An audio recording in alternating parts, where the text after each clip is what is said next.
can do is just tell the truth and trust in the American people that over time they're going to know what the truth is. Yes, it is time for the truth. Right here, right now. This is the Conservative Syndicate. Real conservative talk from real conservatives. With your host, John Matthews. The latter-day prophet. Baying against the hypocrisies of our time. And Joe Hakos. You want answers. I want the truth. You can't handle the truth. The Conservative Syndicate is comprised of some of the most informed pundits and activists available today. Together, we seek to tear down the imaginary wall, a separation between church and state through education, information, and engagement on the religion of politics and the politics of religion. And now, your host on the globally syndicated Conservative Syndicate, John Matthews and Joe Hakos. And how are we doing out there all across this great land and around the world? It's that time. It is time for the Conservative Syndicate coming to you live right now, coast to coast, nationally acclaimed, globally syndicated. We're glad to be with you tonight, and boy, are we going to have some fun tonight. We are going to have some fun tonight. We got the caucus has been decided in Iowa. Not that it's the end of all things, but it's the beginning of all things. This is going to be an exciting election season. Depending, it doesn't matter what side of the aisle you're on here. This is going to be unique in every aspect of things that we've seen or not seen in the past. This is just, I don't know, it's going to be a lesson in just how screwed up politics can get when the electorate is not paying attention to what's going on with those that we've elected. And it's going to be, there's so many lessons to learn in this thing. So we're going to have some good news for you tonight, some bad news for you, and a lot of funny stuff. It's going to be a funny show tonight, I hope, at least if you got sense of humor like I do. Having said that, let me bring on my co-host, Joe Hakos from Dry Report. How are you doing tonight, Joe? I'm doing very well, John. I'm doing much better than Mike Huckabee. I'm doing better than Martin O'Malley. I'm doing way better than Chris Christie because, Chris is going to be, it's going to be fun, John. This next week until next Tuesday is just going to be awesome, buddy. I mean, these people are just going to go out and show how much love and support they can give their fellow Republicans. It's just going to be grand. I just can't wait to see what that's all about. It's really great to see those guys get together and just, gather up and get together and join a team and, be all about America. Yeah. Well, is that pretty damn thick or what? Yeah, I know. I'm just having, I got to tell you, I did something, I don't normally do this, but after I get off the air and get everything in post and get everything done, get it, all the stuff ready for the night and shut the night down. And my wife and I have our, like a 2-hour block of time that we use watching soap operas together. And I've become addicted to some of these soap operas. And in between the soap operas, I kept flicking to, during the commercials, I kept switching over to Fox News. At that time, it was the Kelly Report was on. And they had preempted basically the Kelly file, and they were just, when I turned it on, they had Ted Cruz was giving his victory speech. And they were flashing the numbers up there on the screen and everything. And I'm looking at the numbers, and I'm thinking, the first thing I thought was, well, once again, we got it right, and a lot of other people got it wrong. I predicted yesterday when we were on Bob Cardoso's show, that I thought Cruz was going to win. And in my mind, I thought he'd probably finish with 26 to 27%, and everybody else would finish below him. I didn't think Rubio or Trump would actually break 20. I thought they would be, 18, 19 apiece. And then the lower end would have a little higher percentage than they did. Most of them ended with 2% or less. And I was thinking, well, it'd be between the 3 and 5 range, maybe 6% range, that kind of thing. So the actual numbers breakdown, we didn't get exactly right. But the thing that kept just fascinating me was I kept seeing the marquee, the little banner across the bottom that says 49.6% for Sanders and 49.8% for Clinton or something like that. And I'm going, man, this is great. This is great stuff, because what you saw last night was Bernie Sanders won the Iowa caucus. And even though he didn't get the final tally, and even the poetic justice that the winning tally was determined by coin toss, I mean, you can't write this kind of stuff. It's just one coin toss, John. For crying out, 6 of them. Yeah, 6 coin toss. You try pulling that crap off. We ought to take that witch to Vegas with us right now, buddy. For crying out loud. She's in the wrong business, isn't she? She's in the wrong business. You can't. Look, that is just. We should give it to the Democrats to go, hey, the Democrat totals were 101%. Because you looked at it 50-50 and won. Well, yeah. You know, that was funny. I even thought about that. It kind of brought back some memories of the 2012 election, where we had all these districts that had 102% turnout, or like the ones in Pennsylvania where the entire Barack Obama won every single vote. Yeah, in Philadelphia. Yeah, that's awesome, dude. That's like, hey, that's some micro target in there. Yeah, so there at one point they're sitting there saying like 50% was 52%. 50.2% for Clinton and like 50.1% for Bernie. And then O'Malley had 1%. So I had that up in my head and go, well, that comes over to 100%. Yeah, exactly. That's my point. And she won by 6 flipping coin tosses. I mean, she needs to go. If she, after her prison sentence, she ought to go and hire herself on the NFL teams, and she can go out there and win them coin toss. Only be used for overtime, though. I'm telling you, Chelsea needs to give Grandma a bucket of quarters and put her on a slot machine. It is. No, it's 164. That's the odds of winning 6 straight coin flips are 1 in 64. Yeah, okay. So, I mean that. Yeah, that's it. But I mean the symbolism behind this is just, it's almost divine intervention. Oh, it's just, come on. These guys, you got, leave it to the Dems. I mean, for really, it's like, I'm surprised. And there's actual video out there of them doing it. And it's like, okay. Yeah. The coin toss rule is on the Iowa caucus guide for the Democratic precinct chairs. I mean, it's actually written down that you're going to do this. That must be because of the fact that most Democrats probably hang out in the casinos anyways. It's just, wow. So I don't know if they have casinos in Iowa, but they got them everywhere else. I'm sure they would, there's so much irony in that. I mean, I could spin this thing probably 8 different directions and have a blast with it all the way across the board. But there are some dynamics, and we're going to talk about that tonight, because the numbers do show us some things. It does show us how some of the trends are going to be going in the future. We're not going to sit here and predict who's going to win, but we see some trends that are worth noting. We can definitely talk about what happened. We can definitely do that. Yeah, so we're going to talk about that. Don Dix from Act for America will be with us in the second hour. And I've already given him a heads up. I want his take on what's going on here. So we're just going to have some fun with this and take a breather as we get ready for the onslaught between now and next week in New Hampshire, which I think could actually turn out quite different than it did last night in Iowa. It's a whole different breed of person up in New Hampshire.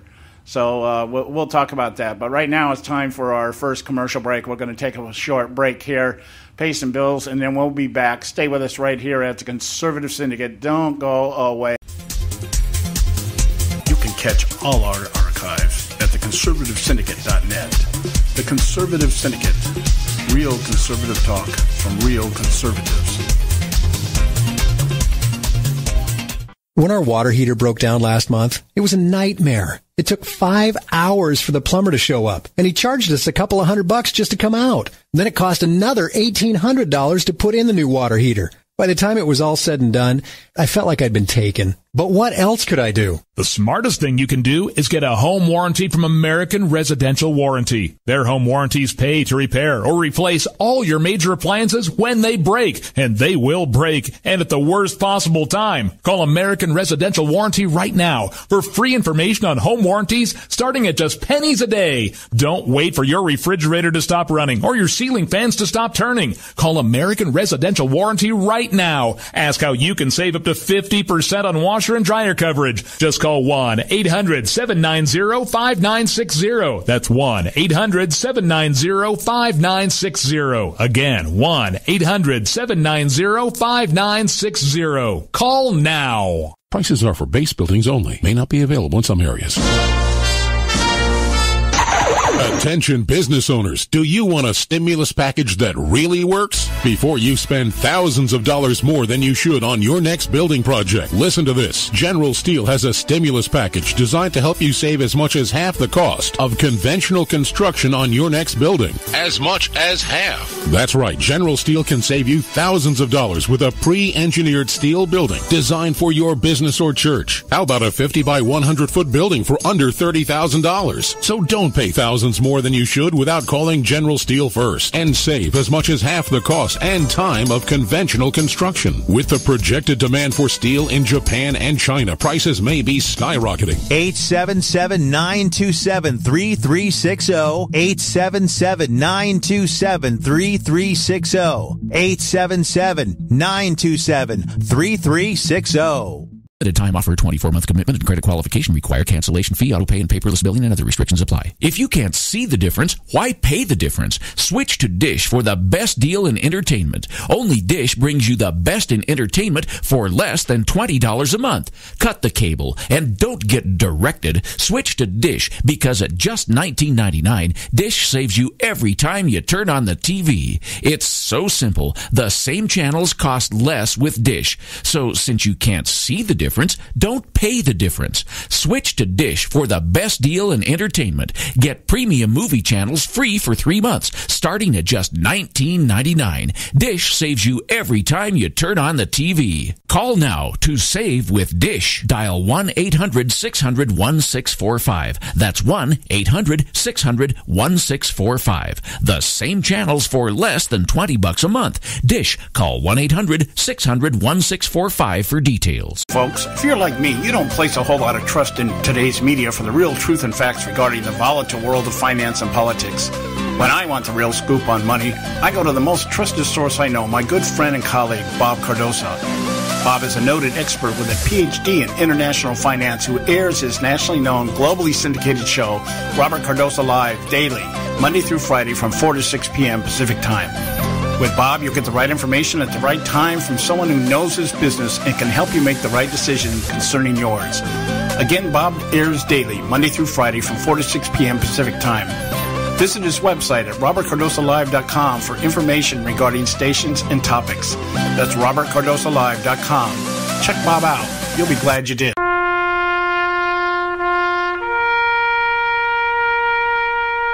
Read something recently worth thinking about.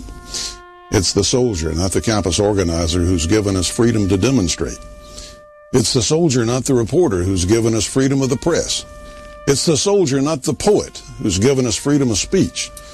It's the soldier who serves under the flag, who defends the protesters' right to burn the flag. Isn't it time now to demonstrate that we support our troops? Were it not for the brave, there'd be no land of the free. Fred Thompson's message was brought to you by CitizensUnited.org.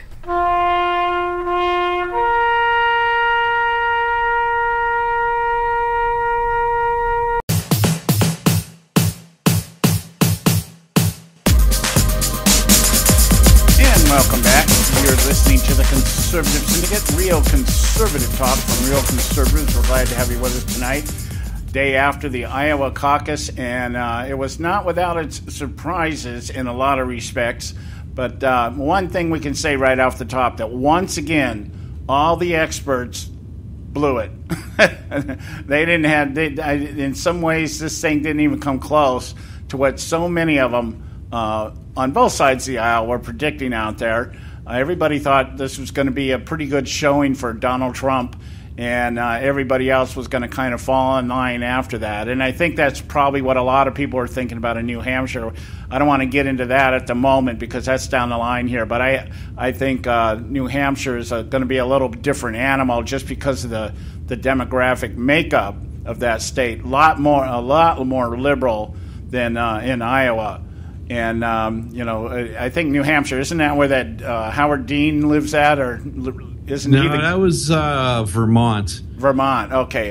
So that's a twin sister for. Yeah. That's like they all want to think of themselves as like something special. There, live free or die, and the Granite State and all that. Yeah.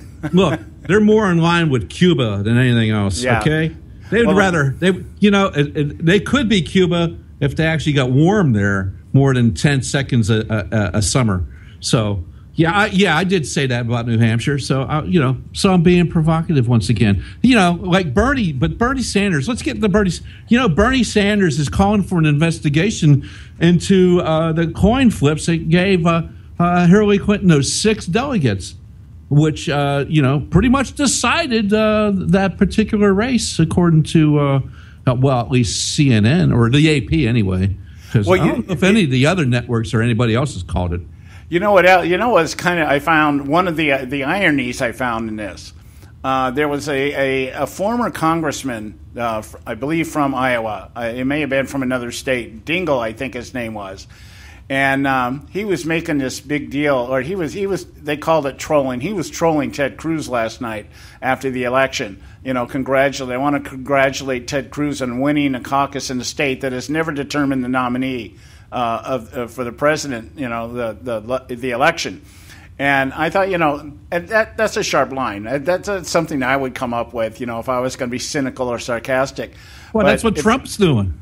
But if that was exactly what the Trump campaign's doing. Yeah, but my point being is that if it is so inconsequential, then why all the big hoo-ha over who won it on the Democrat side? If it's like if the Iowa caucus doesn't determine who the presidential nominee is, why is everybody so up in arms about the fact that Clinton, she ended up with, I'm not going to say she won, she ended up with more of the delegates than Bernie Sanders by, a single-digit number.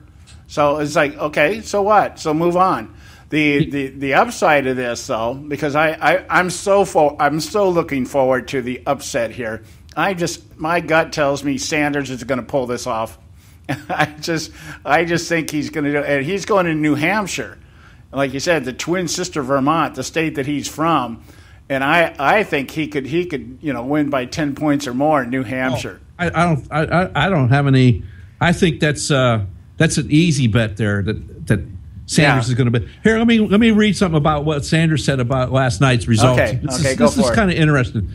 When asked about the Iowa results, Sanders said, "We want to look at some of the numbers. The last I saw, we were 4 delegates down, as I understand it. There were some precincts actually where delegates were won with a flip of the coin. Actually, I'm not sure of that. I think there were 6 cases. So we want to take a look at that. We want to look at the results when you have, again, I was on the plane last night, and, right here, I'm here right now, so we haven't had time to analyze it, but our people in Iowa are taking a look at it," Sanders said. "But I don't think it's kind of unfortunate that again, I don't want to misspeak here, but it may be the case that some delegates were selected based on a flip of the coin. Not the best way to do democracy."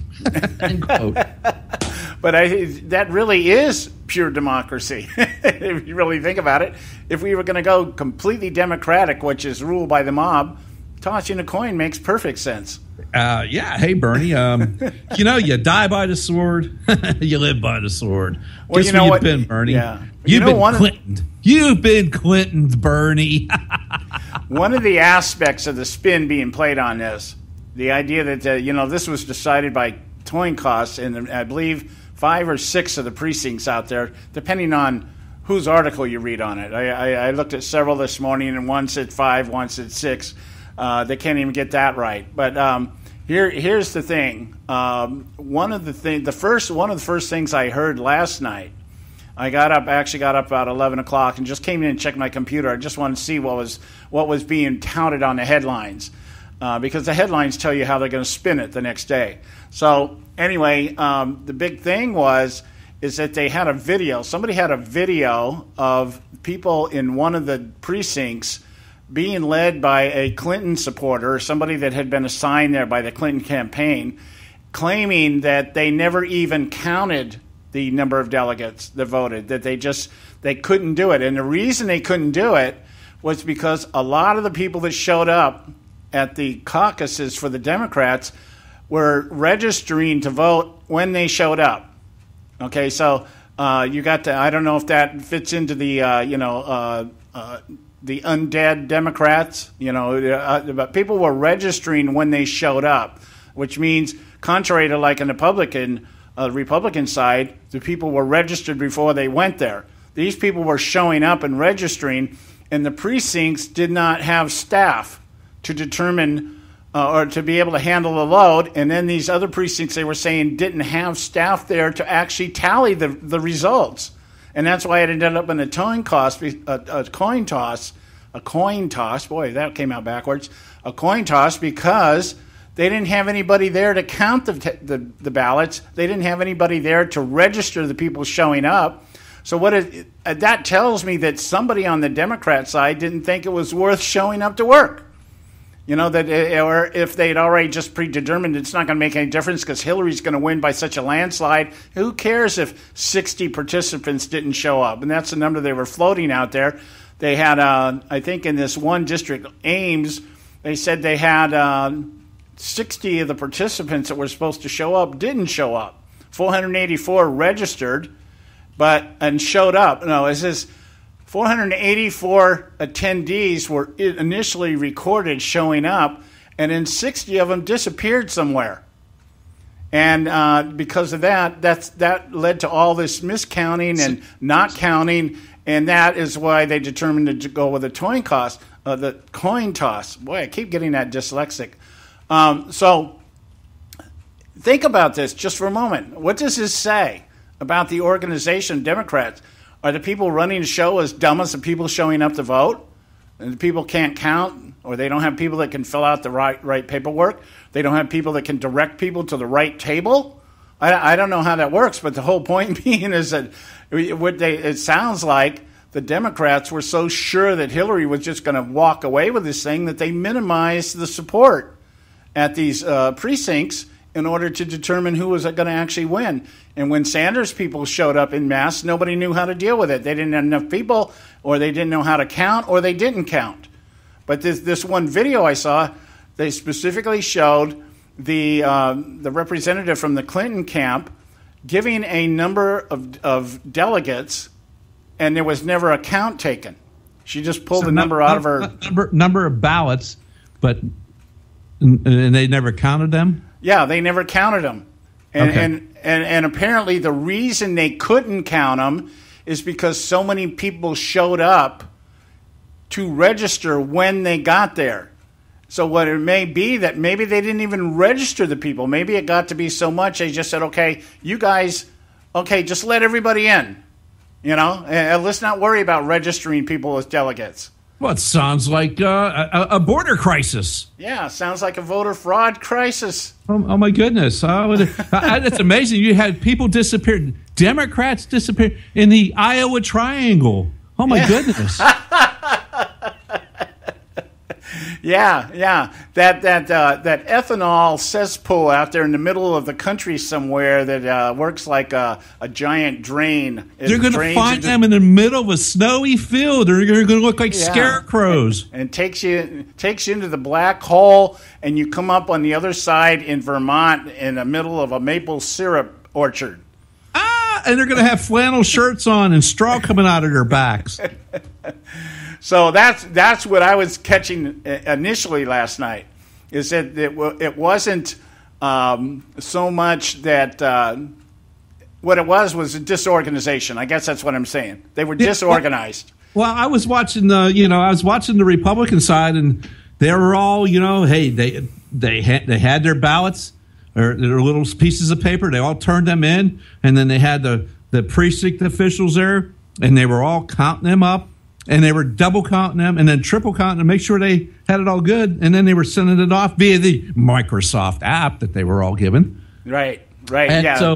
And it was just like, that seemed pretty darn organized. I mean, you had a record turnout, so it could have been that unorganized. It was before midnight when they finally figured out that, hey, all the votes are pretty much in, and the Trumpster was not going to win, and Rubio was going to come in a very close third. Yeah, well,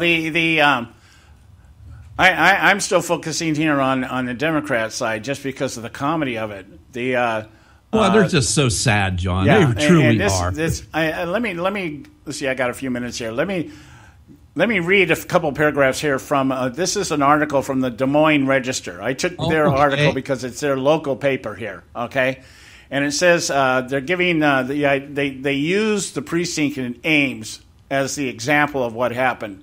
And then they noticed that there was other precincts that this happened, but they used this as the example.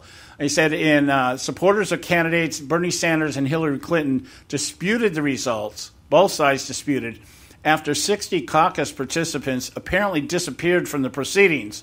As a result of the coin toss, Clinton was awarded an additional delegate, meaning she took 5 of the precinct's 8, while Sanders received 3. Now you spread this out, I guess, over the other 4 or 5 precincts that had the same similar situation. It says, well, here's what happened. According to David Schweingruber, who is an associate professor of sociology at Iowa State University, who participated in the caucus, a total of 484 eligible caucus attendees were initially recorded, but when each candidate's preference group was counted, Clinton had 240 supporters, Sanders had 179, and Martin O'Malley had 5. So he was declared non-viable with only 5. And we told you that's what happens. You don't get 15% or more, you're out. They bounce you out. Okay, so those figures add up to just 424 participants, leaving 60 missing. When those numbers were plugged into the formula that determines delegate allocations, Clinton received 4 delegates and Sanders received 3, leaving 1 delegate unassigned.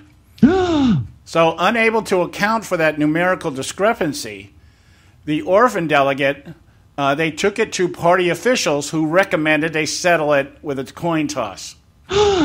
Okay? And then they go on to say in all 5 situations, so they're saying 5 precincts had this problem, Clinton won the toss. Now, all 5.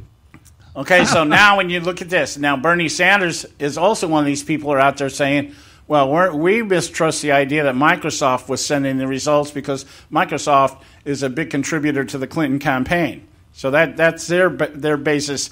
I think that's why Bernie's out there just like, we want to make sure. He better get sure about what kind of coins were being used. Were they like heads and tails, or were they both the same side of a coin there? Yeah, so my thought is... really be wondering, what kind of coin was the precinct leaders using? Well, that's what I was thinking. I mean, it's like, was it a double-sided coin? I don't know. I mean, to win, according to that piece, 5 out of 5, it's still a hell of a run. Yeah. So anyway, one of the 2 teams in the Super Bowl would really be smart if they said, hey, we want Hillary to represent us in the coin toss at the start. Yeah, well, only in overtime, though. Yeah. I mean, it would be good publicity for her, and you might be guaranteed winning the coin toss, I don't know. I don't know about all that. But here's the whole thing. I guess the point, let me sum it up here, is my point on dealing with the Democrats here is that they just show their inaptness. This is what happens when you're a Democrat and you get educated in today's public institutions. You don't know how to fill out paperwork, and you don't know that you have to actually count things. Maybe it's that Common Core math. We kind of scanned the room and we thought, okay, well, it looks like this much, so that's what we'll say. I don't know, because nobody took the time. Apparently, nobody took the time in at least one of these precincts to even count the number of delegates and total it up the way they were supposed to. So that's crazy, John. I think what's going to happen here is really, to make Bernie happy, you're just going to have to give him a participation trophy. Give him a blue ribbon. Give him a blue ribbon. Give him that. Give him one of those certificates, the paper certificates. This certifies that Bernie was there. Way to participate, Bernie. You did great. Yeah, well, it does kind of add a different meaning to feeling the burn now, doesn't it? So. Anyway, we got to go to break. When we come back, we'll continue our discussion here on yesterday's caucus in Iowa. Stay with us right here at the Conservative Syndicate. Don't go away. You can catch all our archives at theconservativesyndicate.net. The Conservative Syndicate. Real conservative talk from real conservatives. Limited time offer, 24-month commitment and credit qualification require. Cancellation fee, auto pay, and paperless billing and other restrictions apply. If you can't see the difference, why pay the difference? Switch to Dish for the best deal in entertainment. Only Dish brings you the best in entertainment for less than $20 a month. Cut the cable and don't get directed. Switch to Dish because at just $19.99, Dish saves you every time you turn on the TV. It's so simple. The same channels cost less with Dish. So since you can't see the difference, don't pay the difference. Switch to Dish for the best deal in entertainment. Get premium movie channels free for 3 months, starting at just $19.99. Dish saves you every time you turn on the TV. Call now to save with Dish. Dial 1-800-600-1645. That's 1-800-600-1645. The same channels for less than $20 a month. Dish. Call 1-800-600-1645 for details. Attention taxpayers! If you've received a notice from the IRS or state, do not ignore it. It's also a big mistake to try and handle your tax problem on your own. If you owe back taxes, it's a fact that the government has the power to take everything you own, including your home, business, wages, savings, and your freedom. But here's the good news. There's a special toll-free tax hotline set up especially for you. This tax hotline will tell you about new programs that are geared to help you dramatically settle, reduce, or eliminate what you owe. But you have to call now. Take down this number or put it in your cell phone. But call 866-761-0959. 1-866-761-0959. When you call, you get free information on how you can reduce or eliminate back taxes, including penalties and interest. You can also be helped if you have unfiled returns, a tax lien, wage garnishment, bank levy, or if you've been entered into a payment plan but can't make the payments. Don't make the big mistake in thinking you can ignore or handle your tax problem on your own. You can stop the collection process immediately. Call this special tax hotline today for free info at 1-866-761-0959. That's 1-866-761-0959. 1-866-761-0959. Term life insurance.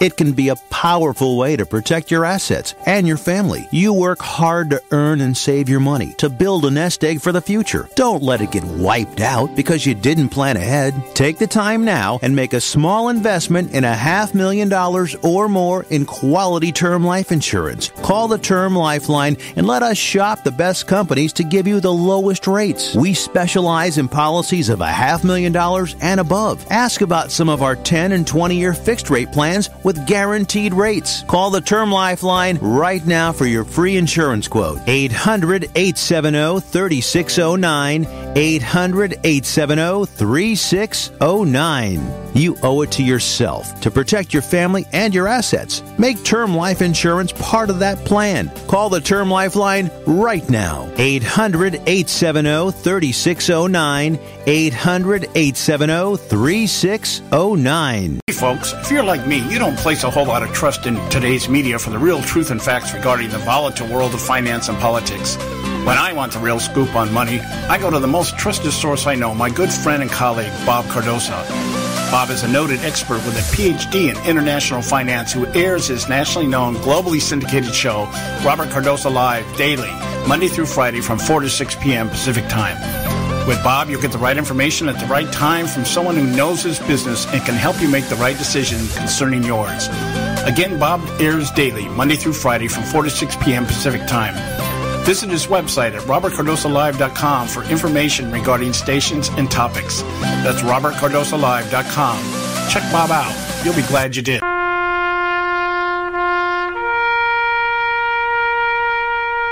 Read something recently worth thinking about. It's the soldier, not the campus organizer, who's given us freedom to demonstrate. It's the soldier, not the reporter, who's given us freedom of the press. It's the soldier, not the poet, who's given us freedom of speech. It's the soldier who serves under the flag, who defends the protesters' right to burn the flag. Isn't it time now to demonstrate that we support our troops? Were it not for the brave, there'd be no land of the free. Fred Thompson's message was brought to you by CitizensUnited.org.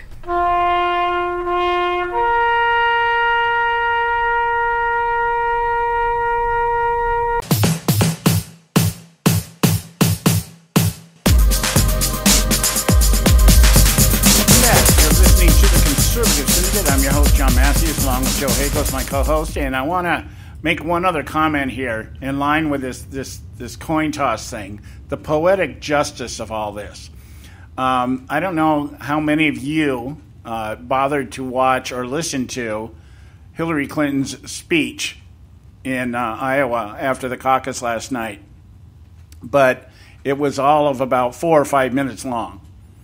And for somebody who stood up there claiming, that she just won the greatest thing since the senior prom, it was very angry, a very angry look on her face. I mean, she had that, that look. She's got this one look that when you see it, when you see pictures of it, it's like, if somebody threw water on her, she'd melt. That's how, it's one of those kind of looks, And I thought, the poetic justice of actually winning the caucus by coin toss plays right into the fact of what happened at her speech. There are a couple of things that happened at her speech that were actually made more news than her giving the speech. Yeah, okay. And one of them was that, what's her name, Lovato, Demi Lovato, was there and sang some songs. And I'm looking at an article here. This is, I think, out of The Guardian. And it says here that Demi Lovato performed 3 songs from her recent album, Confident. Clinton praised Lovato, who has bipolar disorder, and is the face of the Be Vocal mental health campaign for having a voice to reach out to so many people who have a little bit of help themselves. That was Clinton's praise heaped upon Demi Lovato, who has bipolar disorder. I'm thinking, how appropriate. You have somebody stumping for you that has bipolar disorder, and you win on a coin toss. I mean, it doesn't get much better than that in terms of poetic justice. It's just this is almost like I'm thinking somewhere in the background, I'm seeing Al Pacino as the devil, and he's standing off to the side, and it's kind of like, a couple more of these, and now it'll be time to collect my debt from this woman. She has to have made a deal with the devil to be able to do. I mean, I just, I'm being sarcastic, but So she went down to the crossroads, did she? Welcome to Hotel California, that kind of thing. But it just, that part of it is just so, I just find it so poetic. It's so poetic that we're sitting here, that your main stumpster out there is somebody suffering from bipolar disorder, and you win the race, you win the caucus on a coin toss, 5 coin tosses.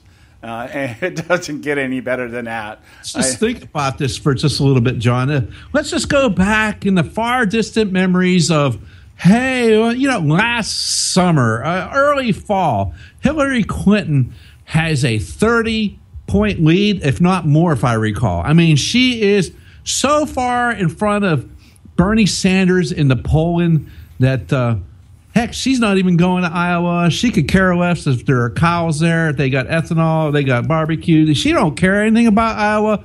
All she knows is that come 1 February, there's going to be a caucus there, and she's going to have to show up and be cold for a few hours. But then she's going to walk out of there and have a victory, and then they're going to party on. They were going to party on. They were going to have Bill and Chelsea was going to say something last night, talking about her speech. So Bill and Chelsea were going to say something. They were going to go down and have pictures and have the rope line thing and shake hands and kiss babies and everything else.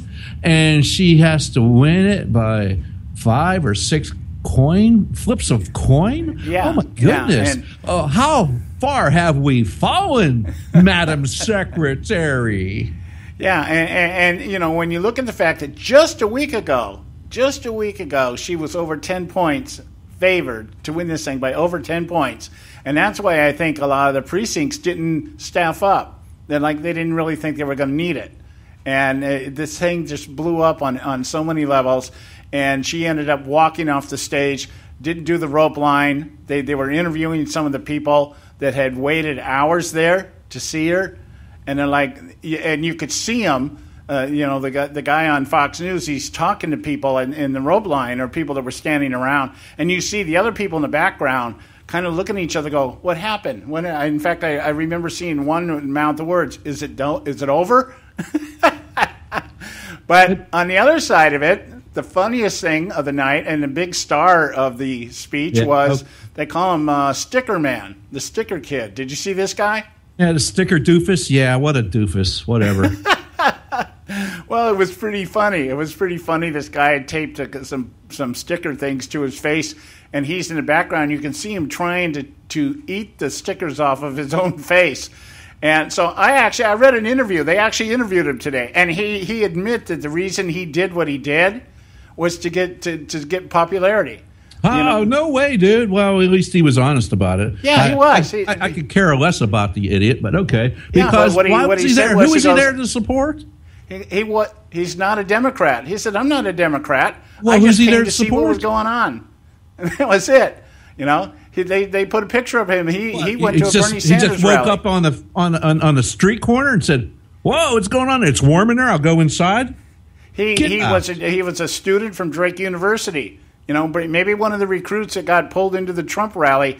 But he just basically said, "I'm not a Democrat." And they showed him with the picture. He ran into Bernie Sanders somewhere down the line here. He's like, I just like hanging out. This is just kind of a neat place to hang out. You know, that was it. And so he says they were asking him one question about who he was going to vote for. You read about him again, John. It won't be a pretty sight. Well, no, they asked him who he was going to vote for, or did he vote for, or whatever. There was something he said. They wanted him the stickers or something. I forget what it was. I mean, I'm just talking off the top of my head here now. It was something about they'd asked him a specific question about something. He said, "I'll let you know when I go on Ellen's show."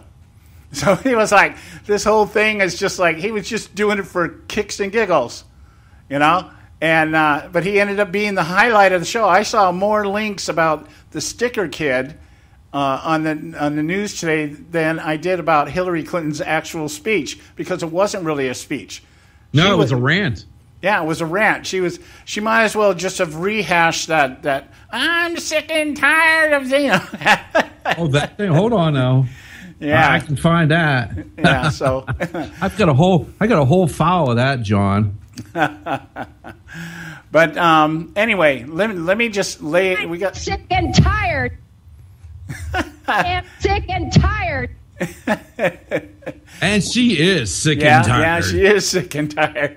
And you know what? She ranted, and she said, "We're going to do everything Bernie Sanders says he's going to do, but I'm going to do it better." Yeah. I'm the progressive that actually gets things done. You know, that kind of thing. She threw that in there. I'm looking at some of it in there. She had climate change. She had school freaking loans. She had what else? Health care. Yeah. She had our rights, all our rights, gay rights, civil rights, rights to monopoly being played correctly without any cheating. What else was there? Pinball game rights. I think she had all the rights. She listed them all out there. She did a marvelous job she was seasoned, though. Well, here's the prom queen speech here. She says, how we keep our country safe and lead the world with peace, prosperity, and security. You might as well have been in the Miss Universe pageant. What do you want? Oh, world peace. We were going to be the 21st century world power, green is the world power or something. I was like thinking, really? I was waiting for the March of the Penguins. Oh, yeah. I mean, the list goes on here. She says, how we deal with a lot of these, blah, blah, blah. How are we going to afford college? How do we get the cost of student debt down? Human rights and women's rights. Take on big special interests. How do we bring change to our country? Keep it on a progressive path. Make sure we don't go backward, we go forward. There you go. She just cloned Bernie Sanders' speech right there. So anyway, we got to take a break here. When we come back, we'll continue our side of this. So let's start taking a look at the Republican side. But I wanted to give you the comic relief first, what happened on the left last night in the Iowa caucus. But much more dynamics on the right, what was going on in the Republican Party last night. But once again, the common thread is the experts got that one wrong too. So we'll be right back. Stay with us right here at the Conservative Syndicate. You can catch all our archives at theconservativesyndicate.net. The Conservative Syndicate. Real conservative talk from real conservatives. Term life insurance. It can be a powerful way to protect your assets and your family. You work hard to earn and save your money to build a nest egg for the future. Don't let it get wiped out because you didn't plan ahead. Take the time now and make a small investment in $500,000 or more in quality term life insurance. Call the Term Lifeline and let us shop the best companies to give you the lowest rates. We specialize in policies of $500,000 and above. Ask about some of our 10 and 20-year fixed rate plans with guaranteed rates. Call the Term Lifeline right now for your free insurance quote. 800-870-3609. 800-870-3609. You owe it to yourself to protect your family and your assets. Make term life insurance part of that plan. Call the Term Lifeline right now. 800-870-3609. 800-870-3609. Hey folks, if you're like me, you don't place a whole lot of trust in today's media for the real truth and facts regarding the volatile world of finance and politics. When I want the real scoop on money, I go to the most trusted source I know, my good friend and colleague, Bob Cardoso. Bob is a noted expert with a PhD in international finance who airs his nationally known, globally syndicated show, Robert Cardoso Live, daily, Monday through Friday from 4 to 6 p.m. Pacific Time. With Bob, you'll get the right information at the right time from someone who knows his business and can help you make the right decision concerning yours. Again, Bob airs daily, Monday through Friday from 4 to 6 p.m. Pacific Time. Visit his website at robertcardosolive.com for information regarding stations and topics. That's robertcardosolive.com. Check Bob out. You'll be glad you did.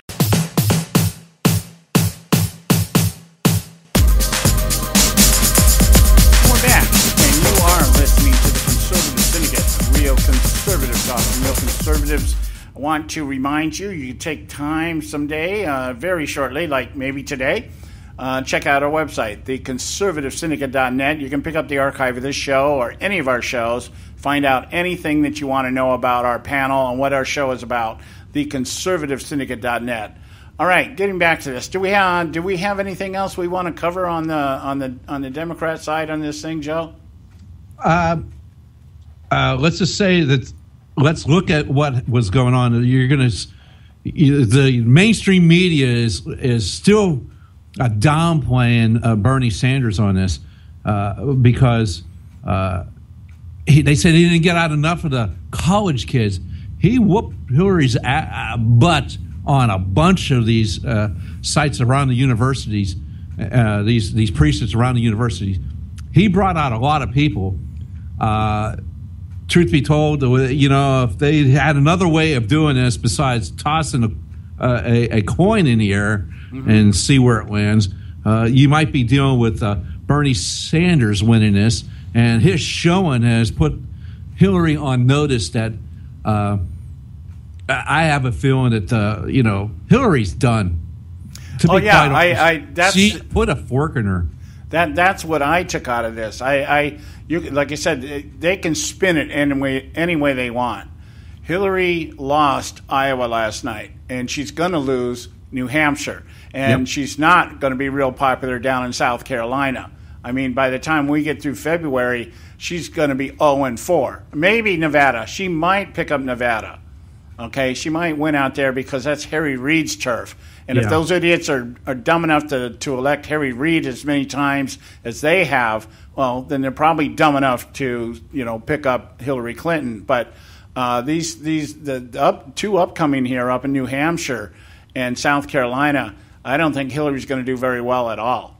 And the thing is what I still find amazing, besides the sticker boy behind her, is all the other people behind her besides Bill and Chelsea. It's like, really, and all the Bernie Sanders people, if you pin them down and ask them, okay, fine, you have your position, you want to bring, you want college for every person that wants to go to college, you want this, you want that, all I ask you is, what's the number, what's the percentage that you want to tax me at? Right. To make all that happen. Yeah. And they will never give you, they give you some platitude like, well, we need whatever it takes, the numbers, whatever it takes to build our infrastructure and bring jobs back to the country and do this. I said, what's the number? Right, what's exactly. the number? I can't, they will never tell you the number. Yeah, no, they won't because they don't even know what the number is. You know, they don't even, they don't care about the number. No, the number is inconsequential to the ideology. That's the point of all this. You know, you don't need facts with Democrats. You just need the narrative. That's all you need to do here. In terms of numbers, though, let me bring this up here, and then we'll move on here. The turnout, the voter turnout, is something to pay attention to. Oh yeah. Let's do that. Had Bernie Sanders not turned out the vote that he did, it would have been even worse. Remember this: in 2012, there were only 25,000 Democrats that voted in the caucuses. Mm-hmm. Okay, last night there was 171,109, but that's still less than 239,000 that voted in 2008 when Barack Obama upset everybody and took the Iowa caucus. So they went from 239,000 in 2008 to 25,000 in 2012 to last night 171,000. Now, if Bernie Sanders had not gotten that younger crowd, it probably would have been 50,000. Yeah, and Hillary would have walked away with it. Yeah, and but here's the bigger point. They had to flip any coins. If this is the pattern and this is what the Democrats fear the most, this is why they fight so hard for voter fraud and things like this, is because they do not expect a large turnout. And that's why they're understaffed. That's why they didn't have people there. They didn't think they were going to have this many people show up. They didn't think that people were going to show up and register on the spot. Somebody looked at the rolls and said, you know, we only got 20,000 people have signed up for this thing up to this day. Okay, so, you know, maybe we'll get 30,000. 171,000 show up. No, they don't have the people to staff. Yeah, it comes under voter enthusiasm. And, right. And I don't think there's a lot of enthusiasm going on the Democratic ticket side. No, so all the noise and everything else about, you know, what a great election they're going to have, and they're going to, if this pattern keeps up, who cares who gets a Republican nomination? Because on the other side of the coin, they had a record number of Republicans show up. No, we better care who's the Republican nominee. We have to care, John. Well, it still makes a difference. I'm just talking about in terms of whether the left would have a snowflake's chance in hell of winning. Oh well, yeah, I get that part. Okay, not that we don't need, not that we just say, okay, you know, let's put milquetoast up there. Oh yeah, we can't. That can't happen. And we'll get to that in just a second. I just want everybody to remember, if they listen to Hillary's scathing rebuke and speech last night, I just want to remind people and see if this is Hillary. Everyday Americans need a champion, and I want to be that champion. So, did that sound like Hillary last night? Yeah. No, I don't think so. No, she sounded a little more shrill, a little more just unhinged. Yeah, she was just you could tell. I could tell by the look in her face. She normally at least tries to keep a smile pasted on there. She's kind of like, you know, Jack Nicholson in The Joker. But last night it was completely obvious that she was pissed. In fact, I noticed Bill in the background. He kept looking around. He's clapping and he's smiling, but he's looking around. And he's like, man, I don't even want to be near this bitch tonight. You know, that's that kind of thing. So, the numbers here on what I'm getting at here is all these other polls now that are telling us that a Trump Clinton or a Rubio Clinton or a Cruz Clinton face off, Clinton would win. No, not going to happen. Not going to happen. It doesn't matter.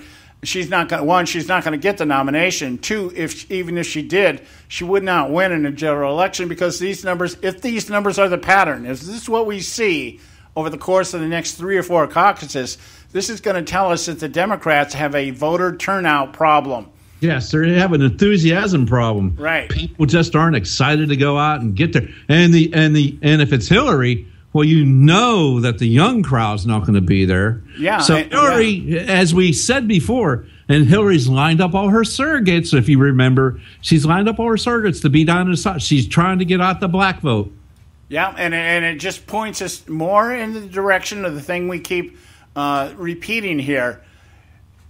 Lack of enthusiasm. If the Democrats think for 1 minute here that, you know what, this is not going to happen, if Hillary ends up here in this, as the last person standing and these numbers continue this trend, they're going to have to pull somebody else out of the woodwork to put up against whoever the Republican nominee ends up being. It's not, and because I still don't believe that they're going to buy on to Sanders. They can't. It's too revealing to throw their support behind Bernie Sanders. You look at the people that have endorsed Clinton, you know, the big names in the Democrat Party have endorsed Clinton.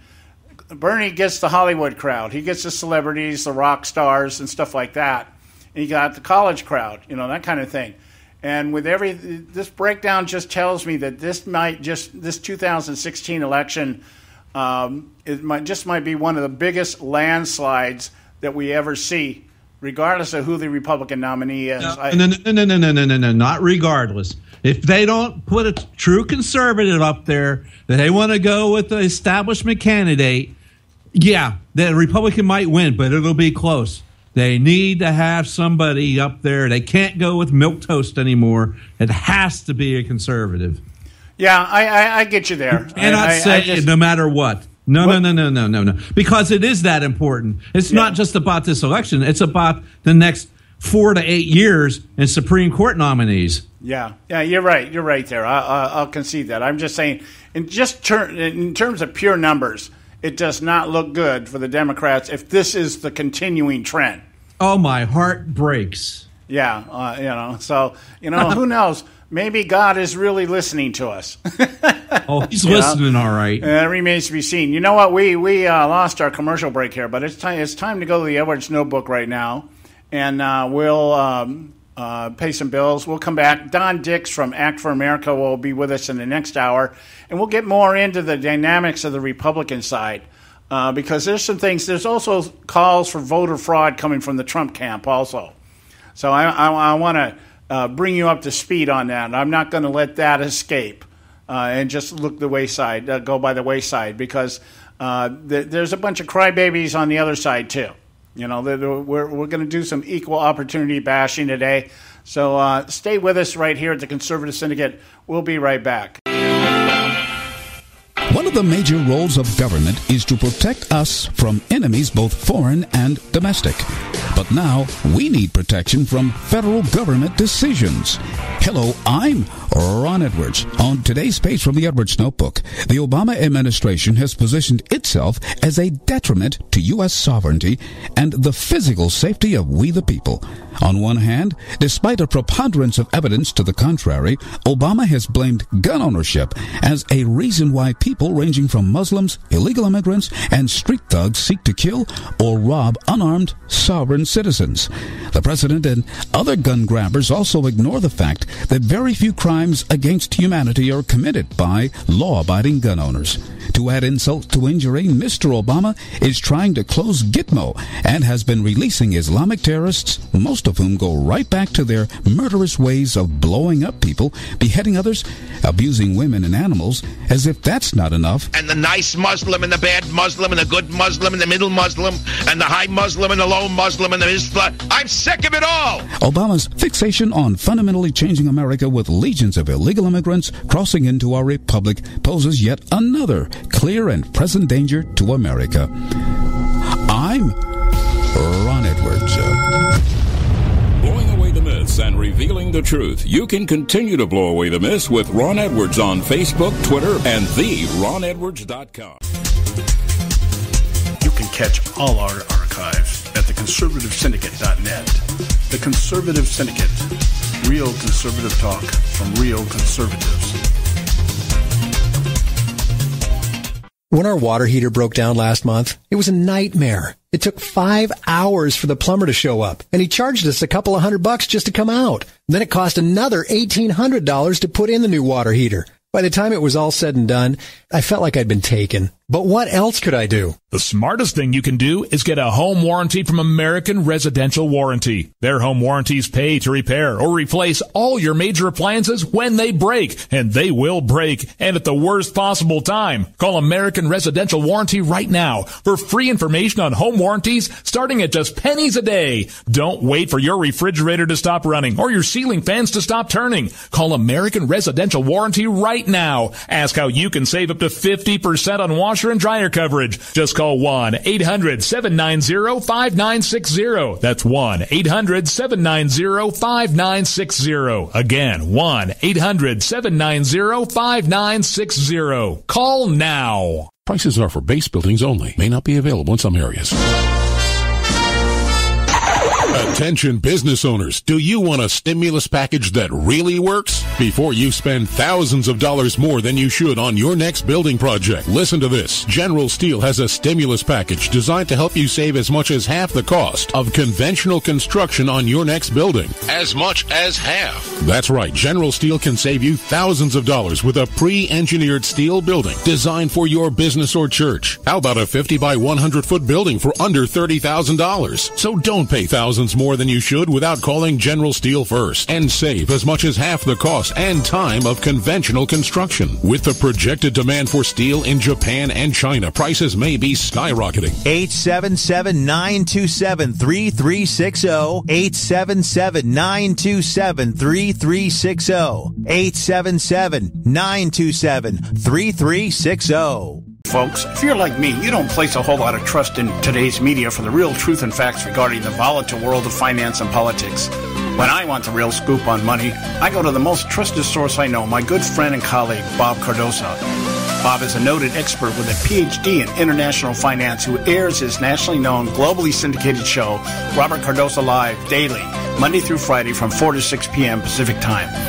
With Bob, you'll get the right information at the right time from someone who knows his business and can help you make the right decision concerning yours.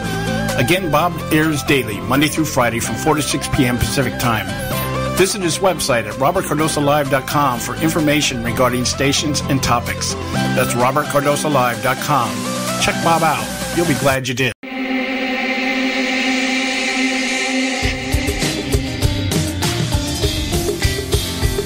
Hey, all you can do is just tell the truth and trust in the American people that over time they're going to know what the truth is. Yes, it is time for the truth. Right here, right now. This is the Conservative Syndicate. Real conservative talk from real conservatives. With your host, John Matthews. It's a latter-day prophet. Vying against the hypocrisies of our time. And Joe Hakos. You want answers. I want the truth. You can't handle the truth. The Conservative Syndicate is comprised of some of the most informed pundits and activists available today. Together, we seek to tear down the imaginary wall, a separation between church and state through education, information, and engagement on the religion of politics and the politics of religion. And now, your host on the globally syndicated Conservative Syndicate, John Matthews and Joe Hakos. And we're back, and this is Hour 2 of the Conservative Syndicate coming to you live. Nationally acclaimed, globally syndicated. We're glad you took the time to join us. I hope you got something out of that first hour. If nothing else, maybe a couple of good chuckles. You know, I mean, it's not that anything, there's nothing of real depth when we talk about Democrats outside of the height of their tin hats. But, you know, it's important to know how this process is playing out. And this is how these things have come about, the evolution based on John Gruber's theory, in my opinion, the stupidity of the American voter. 20 years ago, this kind of stuff just wouldn't have happened to the degree it's happening now. If there was things like this mix-up in the precincts or whatever, that would have been I can tell you what would have happened. They would have probably recounted the whole thing. They would have stopped the procedure and said, okay, well, look, we need to start over. And let's do this the right way, something like that. It wouldn't have been, oh, yeah, let's toss a coin because, you know, we're missing desperate housewives right now, you know, that kind of thing. And so it's interesting. And we're going to get into the Republican side of this thing. But since this is our short segment, I wanted to throw this out here. I'm just looking at an article during the break here that has come out on from The Hill. I believe it's The Hill here. Let's see. Newsmax. That prosecutor, or the James Corney, who was the FBI director of the FBI, has they're reporting now that the prosecutors or the people investigating the Hillary Clinton email situation have now narrowed their investigation down to 3 people: Huma Abedin, Cheryl Mills, and Jake Sullivan. Now, we told you, been telling you, that all this has been a stall tactic until they can find the people that they're going to throw under the bus, the scapegoats. And so the FBI at this point apparently is indicating that these 3 people, they're getting ready, or they have prepared and notified them that they should prepare themselves to come in and answer questions regarding this investigation, and that all 3 of these people have, the term they use was lawyered up. They've got their lawyers together here. So something's coming down the pipe here. And, of course, the end result will be to try to acquit Hillary of any knowledge of anything. She'll stick to her story. Well, it wasn't marked classified, so, how should I know it's classified or not? And if anything else, if there's anything that tells you right now this woman's not qualified to be commander-in-chief, this is it. Yeah, absolutely. I mean, come on, people. Really? I didn't know. What? Seriously? I didn't know? That's that's what you get out of a 4-year-old. Yeah. And seriously, she wants to be commander-in-chief of the most powerful nation on the face of the planet? Seriously? Yeah. I didn't know, or my people didn't tell me what I needed to know. I just did. I was incompetent. Yeah, and again, the story here, or I don't know what you want to call it, the punchline of all this is, even if it's just these 3 people that somehow are responsible for this, that passed down some type of policy or directive that said, this is what we're going to do. We're going to pull information off a classified server, and we're going to pull the security marking so we make it more convenient for our boss to read emails. The point being is, these 3 people, or any combination of, they're saying up to 7 different chains. That means 7 different people were seeing this stuff, at the very least. None of these people would have had access to this server from which this all came. Yeah, that has to fall in the lap of Hillary Clinton. They don't have the clearance. They don't have the need to know. I mean, this is ridiculous. This is and the danger they put our people in, our nation in. This is really. Yeah. And they scream about Snowden. They scream about Petraeus. Get the hell out of here. These people are out of their minds. This is way worse than any of that. And they did it on purpose. This wasn't accidental. They knew what they were doing. No, we were just talking yesterday about the fact the State Department had already considered setting her up completely separate of everybody else, a secured server somewhere where she could get information. But the point being is that this information that we're talking about is information that should not have gone beyond her eyes to begin with. That's the point. Yes, it shouldn't have gone beyond her eyes, and now it's compromised information. This lady running for president of the United States is a compromised individual. Foreign entities and or nefarious people, groups, whatever, can now go and say, Mrs. Clinton, former Secretary Clinton, Madam President, we have this information, and we're going to reveal it to the world. And unless you want us to not do that, you got to do what we want you to do. That's right. And so this article ends with this comment. The FBI's decision to interview the people who reside in Hillary's inner sanctum is the biggest development in this investigation up to now. There's only one other person who knows the full story, and that's Hillary Clinton herself. Stand by. It may not be long before the FBI asks Hillary to testify under oath. So whatever happens at this point, I can guarantee you this is the thing that's going to take her down. And whether she gets indicted, whether anybody believes it or not, there's going to be enough. It became very evident here in the Iowa caucus that this has hurt her. This has hurt her, and it's going to continue to hurt her. Speaking of that, they were showing Hillary's speech last night at Bernie Sanders' rally, and they were standing there. She's a liar. She's a liar. They were calling her a liar. They were chanting liar. Yeah. Yeah, I mean, this it's all over but the admission right now, in my opinion. I agree with Joe. I think she's done. It's just all over but the admission.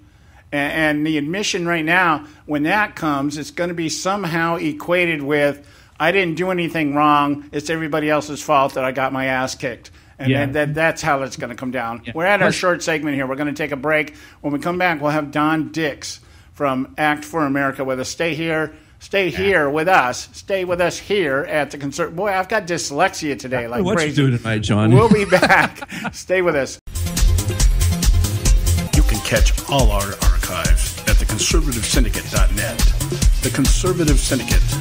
Real conservative talk from real conservatives.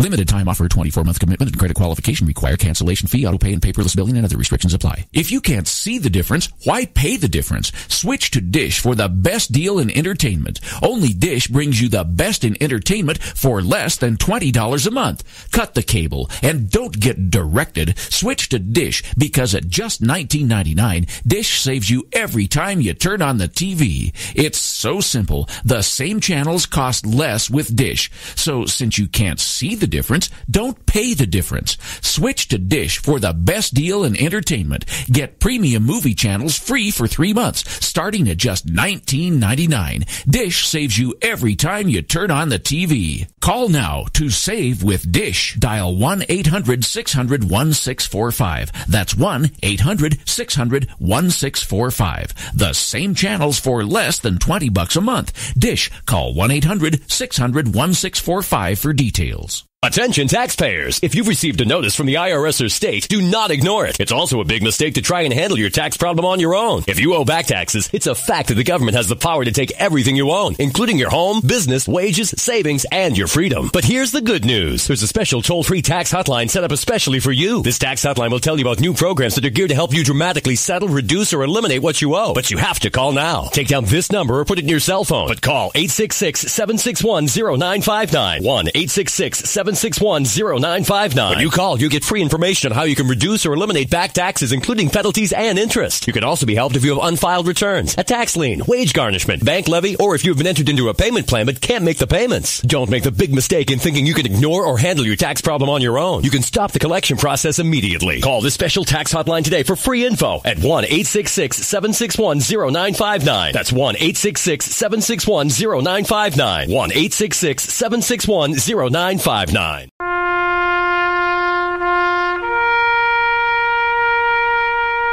Read something recently worth thinking about. It's the soldier, not the campus organizer, who's given us freedom to demonstrate. It's the soldier, not the reporter, who's given us freedom of the press. It's the soldier, not the poet, who's given us freedom of speech. It's the soldier who serves under the flag, who defends the protesters' right to burn the flag. Isn't it time now to demonstrate that we support our troops? Were it not for the brave, there'd be no land of the free. Fred Thompson's message was brought to you by citizensunited.org.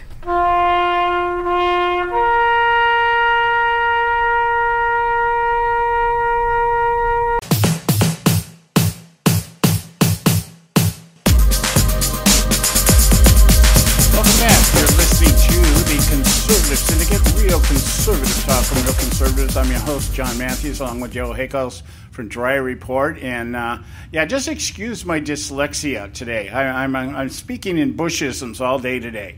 I'm kind of stoked by what took place last night in a number of ways. And I got some very positive indicators that just maybe perhaps the country can be salvaged. I'm like, after what happened last night, I'm thinking, hey, maybe people are actually catching on to what's going on here.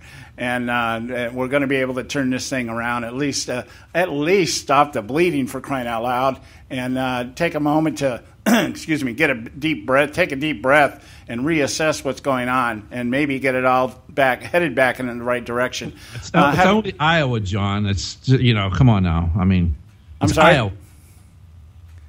What'd you say? It's Iowa. It's Iowa. It's not like all of a sudden California did this now. I mean, it's Iowa. So it's kind of like I know, so but take a breath. Just step back, enjoy it, but don't get too crazy now. Oh no, I'm just saying. I made some predictions last night. We came pretty close. We picked Cruz as a winner. I split with between Trump and Rubio, but I'm excited in the fact that at least somebody got it right. The voters of Iowa got it right. So that's awesome. Yeah. That's and when you look at it, conservatives came out in droves. Yeah. And beat back the Trumpster and his dumpster crowd. That's right. And that's what I mean about being excited. A record turnout last night in Iowa for Republican voters. On the other hand, on the left, not so good. So those indicators right there tell me we have a chance. We have a chance. I'm just going to leave it at that right now. It proves a point. We've always said that if a true conservative went out and spoke the conservative message in a way that people can relate to it, it would be a winning combination. Yep, and it always works out that way. When you articulate the message the right way and consistently, and that gets people up off the couch into the polls, conservatism will win. This is still a relatively large conservative majority that lives in this country. They just don't do anything, So anyway, having said that, let's bring on Don Dix, his weekly contribution with us here at the Conservative Syndicate. Don's from Act for America, and he has his own radio show out here in the Inland Valley out here in California. How are you doing tonight, Don? I'm doing pretty well. I'm not going to let Joe in on my parade. Okay, and let's try that again because you just came in really staticky. Oh, any better? Yeah, you're coming in really a lot of static on your end there. Is that a real microphone? Yeah, why don't we do this, Don? Why don't you hang up, and then I'm going to add you back in. All right. Okay, and we'll see if we can get it right. Okay, just go ahead and hang up, and let's see if we can pick Don back up the other way. Let's get him back. That was I don't know. That was pretty garbled. Yeah, that was beyond pretty garbled. That was couldn't even make out what that was. Well, I don't know if that's Don's fault, but I was kind of giving him. I was being nice. Yeah, that's not And this technology thing sometimes it's a pain. Okay, now where is he here? Come on, Don. Come on back. Okay, I'm going to add in. Let's call him back here. Get him on and see if he picks up here, and we'll get him right back in here. We can do this. We've done this before. Yeah. Testing. How am I sounding now? It's much better. Are you there, Don? I'm right here. Can you hear me? Oh, there you are. Much better. Much better. Okay. Yeah, way to go. Yeah, we got it straightened out there. Okay, fine. Sorry about that. What I was saying, you asked how I was, and I said I'm doing great, and I'm not going to let Joe rain on my parade. Well, that's what I'm here, Mr. Sunshine. That's me. Okay, so right off the top here, Don, what was your take on last night? What stuck out to you the most? Well, the big takeaways from last night is Hillary is going to lose. The grassroots are in control. The media doesn't matter. And Donald Trump doesn't quite pack as much punch as either he or some of us thought he did. Yeah. Hold on, let me get my Dr. Evil laugh. Yeah. There you go. Yeah, you've pretty much summed up the same thing that we saw. We saw that for all intents and purposes, I think Hillary died last night. And all that's left is the admission. Nobody wants to admit it right now. But Bernie Sanders won Iowa. There was no doubt in my mind. What do you think? Well, I mean, seriously, when we're talking about the Clinton dynasty, we're talking about a family that has run gubernatorial campaigns, presidential campaigns, Senate campaigns. If they don't know how to get somebody elected, no one does. And what you basically had happen last night is Bernie Sanders decimated the Clinton machine. Now, obviously, from a purely a result standpoint, it's a statistical tie. But there's no way in the world that a Bernie Sanders should have been able to pull that off against this Clinton machine. Yeah, absolutely. It shouldn't have happened. I mean, the 170-year-old socialist that was guarding the Holy Grail in the movie with Harrison Ford and Indiana Jones should not have been able to do this against her last night. It's an amazing feat that he did that. And I think it's due to a toxic soup of these folks that really have forgotten the history, the dark history of socialism. They're confusing. Taught it. Yeah, well, they're confusing what's going on in Canada and some of these Scandinavian countries with socialism. They don't understand the Pandora's box, the Jumanji, game that they're getting ready to open up. They don't. Cuba. Well, yeah, I mean, there's all kinds of current day examples, but they're still in denial that this hybrid that they're touting, this democratic socialism, is somehow going to be different and have a different outcome than it has throughout history. Now, I mean, I believe in probabilities. I don't believe in absolutes because I don't think anybody has that crystal ball. And if you know who does, please introduce me. So this is an absolute, but the probabilities are that socialism is exactly what we all fear. That the Bernie Sanders version, that this cult that's following Bernie Sanders, this democratic socialism, is somehow different than any other socialism experiment in the world. Could that happen? Okay.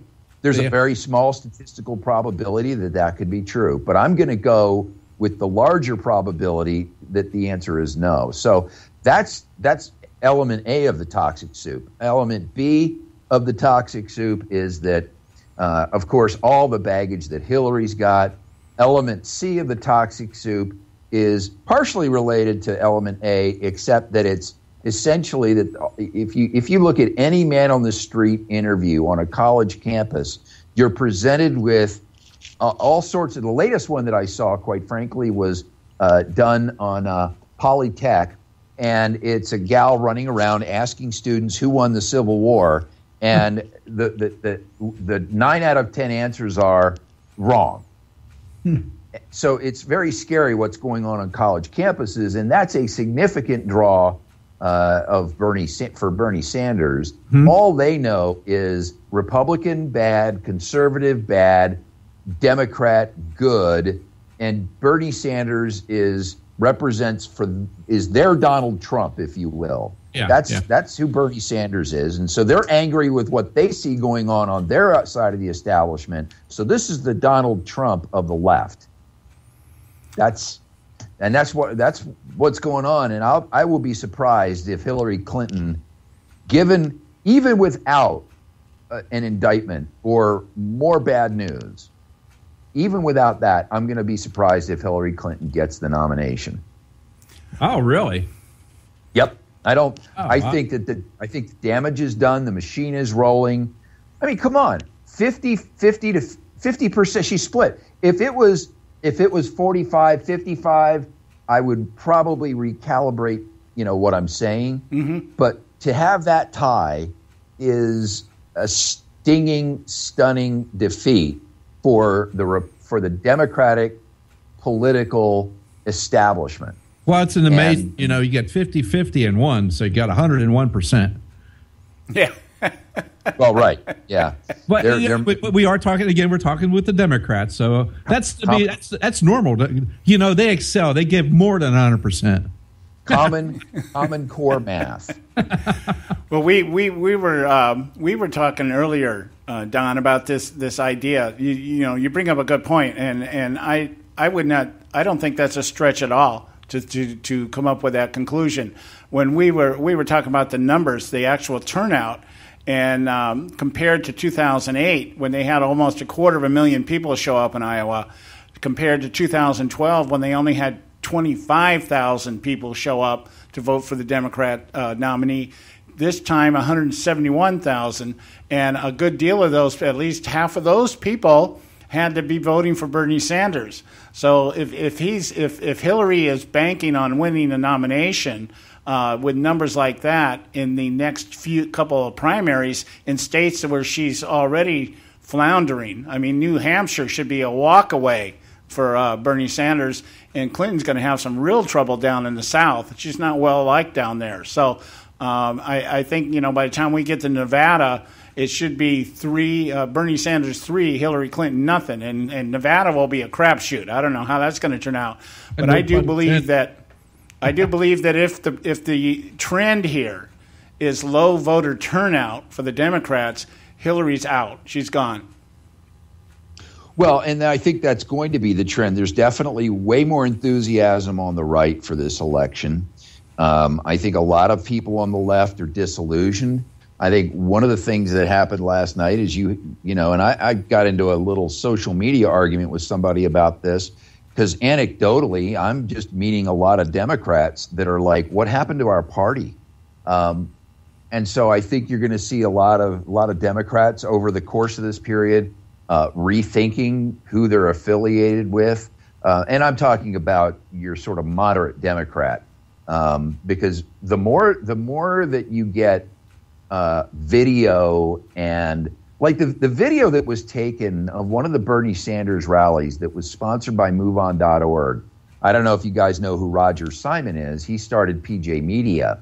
So he goes onto the rally grounds, and he starts interviewing people, asking them, do you know who MoveOn.org is? Do you realize there's 3 billionaires behind it? Do you know who they are, and do you know what they stand for? And all of them are clueless. They have no idea who MoveOn.org is. They have no idea that George Soros is affiliated with it. And this is the organization that's essentially sponsoring this rally of Bernie Sanders the day before the Iowa caucus. So, as the video of the enthusiasm, now that's obviously a negative thing. It was put on by, a conservative to show what's going on within that movement. But the hypocrisy of it all.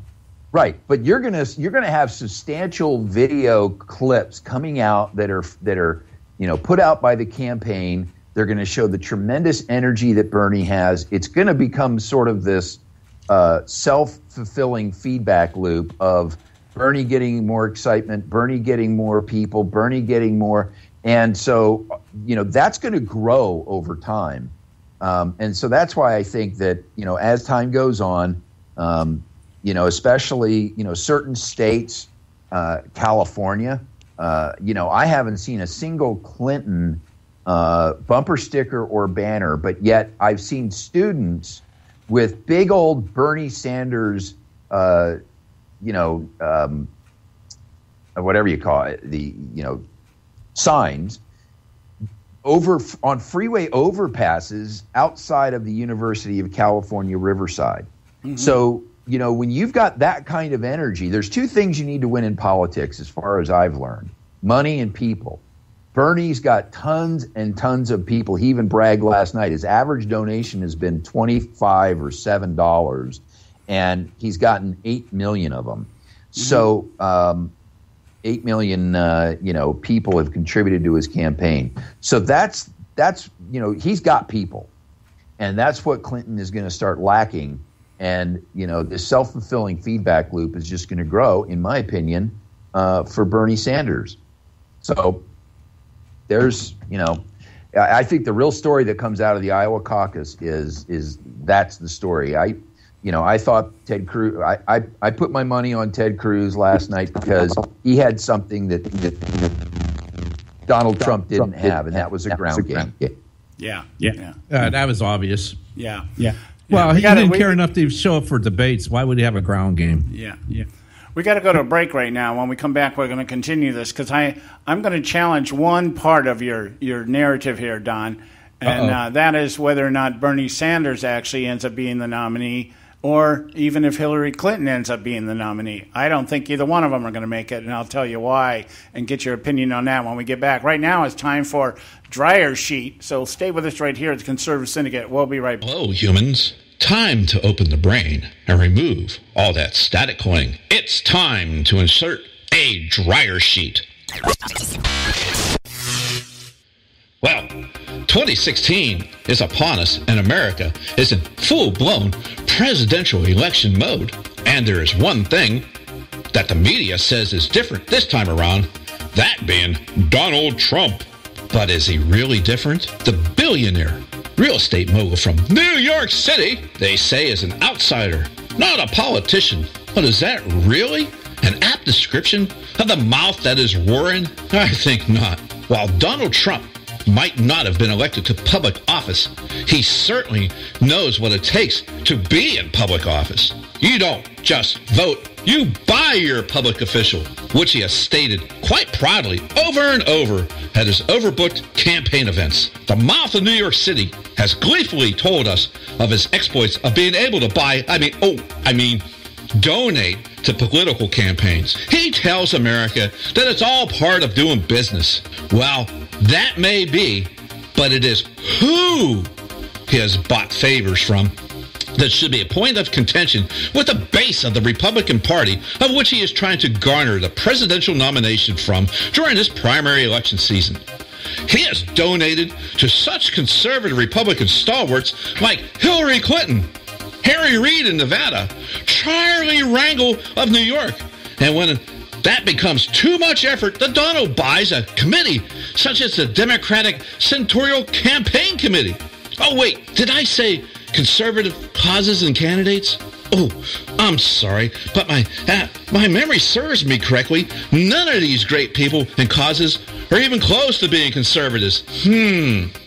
That is strange. Wow, to hear the New York City mouth now, you think he's been on the side of the Republican base for decades, when in reality, he's been actively fighting against Republican base for years. Makes one wonder what has changed. Has the base of the Republican Party changed? Does it believe that making deals with the likes of Nancy Pelosi, Harry Reid, and Charles Schumer is the way to make America great again? Well, I think that I'm going to be able to get along with Pelosi. I think I'm going to be able to. I've always had a good relationship with Nancy Pelosi. I've never had a problem. Reid's going to be gone. I always had a decent relationship with Reid, although lately, obviously, I haven't been dealing with him, so he'll actually use my name as the ultimate, as the ultimate of the billionaires in terms of, people you don't want. But I always had a great relationship with Harry Reid. And frankly, if I weren't running for office, I'd be able to deal with her. I'd be able to deal with Reid. I'd be able to deal with anybody. But I think I'd be able to get along very well with Nancy Pelosi and just about everybody. Hey, look, I think I'll be able to get along well with Schumer, Chuck Schumer. I was always very good with Schumer. I was close to Schumer in many ways. I don't think so. While in 2010, 2012, and 2014, Republicans were overwhelmingly elected to go to their respective seats of office, many replacing Democratic officials. Donald Trump was buying influence and working against the base of the Republican Party. It would seem that the Trump money failed for the most part, as Republicans gained more legislative seats than in any time in modern history. Yet, there are those, despite claiming to be of the conservative persuasion, are full-throatedly supporting the mouth because he can win. The man has made this election about himself. Every twist and turn of his campaign is about him. He boycotts a debate because he said he was treated unfairly. He is going to get Mexico to pay for a border wall. He is going to make the Chinese trade fairly with America. Me, me, me, me, me, me, me. Well, folks, listen up. This election isn't about Donald Trump or any of the candidates running for the presidency. This is about the people of Iowa, the people of New Hampshire. Most importantly, it's about you and me and your neighbor down the street and next door. This election is about all the people of the United States making deals, buying political hacks, and whining when some media type offends you, and then running down the street to use our nation's military veterans as props is not leadership. We have a self-absorbed narcissist in the White House now. Each and every day, I've heard conservative base of the Republican Party scream from the mountaintop that this nation is without leadership. Well, putting another self-absorbed narcissist named Donald Trump in the White House will not provide the leadership this nation so desperately desires. Are we so inept in reasoning that we will allow a man who has made no secret about who he is, enter the White House and be allowed to operate the office of president in the same fashion as Barack Obama? But that would be okay because he has an R after his name? We can do better than this, America. We have to if we truly are to make America great again. Well, this dryer sheet is used up. Till next time, stay static free. Folks, if you're like me, you don't place a whole lot of trust in today's media for the real truth and facts regarding the volatile world of finance and politics. When I want the real scoop on money, I go to the most trusted source I know, my good friend and colleague, Bob Cardoso. Bob is a noted expert with a PhD in international finance who airs his nationally known, globally syndicated show, Robert Cardoso Live, daily, Monday through Friday from 4 to 6 p.m. Pacific Time. With Bob, you'll get the right information at the right time from someone who knows his business and can help you make the right decision concerning yours. Again, Bob airs daily, Monday through Friday from 4 to 6 p.m. Pacific Time. Visit his website at robertcardosolive.com for information regarding stations and topics. That's robertcardosolive.com. Check Bob out. You'll be glad you did.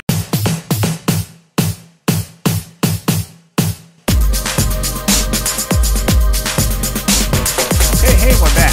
You're listening to the Conservative Syndicate. I'm your host, John Matthews, along with our weekly contributor from our Tea Party panel here, Don Dix from Act for America. Now, I left a question hanging here, Don. Yep. The idea here that I think we all agree that Clinton is pretty much dead meat here, and it's just a matter of how long it takes somebody else to figure that out and tell her, in a way that she understands it. But the thing that I'm looking at here, that Bernie Sanders basically, in my opinion, winning Iowa, even though he lost the coin tosses. But he won in the fact that he ended up even Steven with her, something that just a week ago nobody thought was going to happen. He was up I think by over 10 points just a week ago. And very much like the same with Trump, was up over Cruz by 10, I think more than 10 points a week ago. So out of this, first of all, what we get is that once again the experts blew it. They didn't have it right. But my thing here is, and we've been talking about this for quite a while, is the fact that Bernie Sanders, I don't think the Democrat Party is going to allow him to take the nomination because of the fact that he completely exposes them for what they are, and they're just not ready for that right now. They haven't prepped enough people out there. They don't have enough students right now on the dependent on the government and all this other stuff that they need to be able to put everything in place to be able to dominate the narrative at the polls rather than just in the media. So my contention, we've been talking about this, is that we may actually end up here with a brokered convention come June if it continues to go the way it is. If Bernie Sanders does continue this upward trend that he shows right now, I think he'll win New Hampshire by double digits. And like I said, Hillary's not going to do that well in the South. I just don't see her winning down there. She might have a chance in Nevada. Then Super Tuesday, it's anybody's guess up to that point. But so what do you think about the idea? We've actually been talking about the idea we may end up with two brokered conventions. I think with the showing with Rubio last night certainly puts him as the top contender should the Republican Party decide they don't want Trump or Cruz. Well, I have to be honest with you. When it comes to the concept of a brokered convention and what that may mean for either the Democrats or the Republicans, that's treading into territory that I'm probably not the best person to, have in that conversation, because there are some elements of politics that, because I've only been involved, and I think that part of the beauty of what's unfolding in America is that people like me who've never been involved in politics really until 3, 4, 5 years ago, or even people today that aren't involved, can get involved, and there's room for them to get a voice.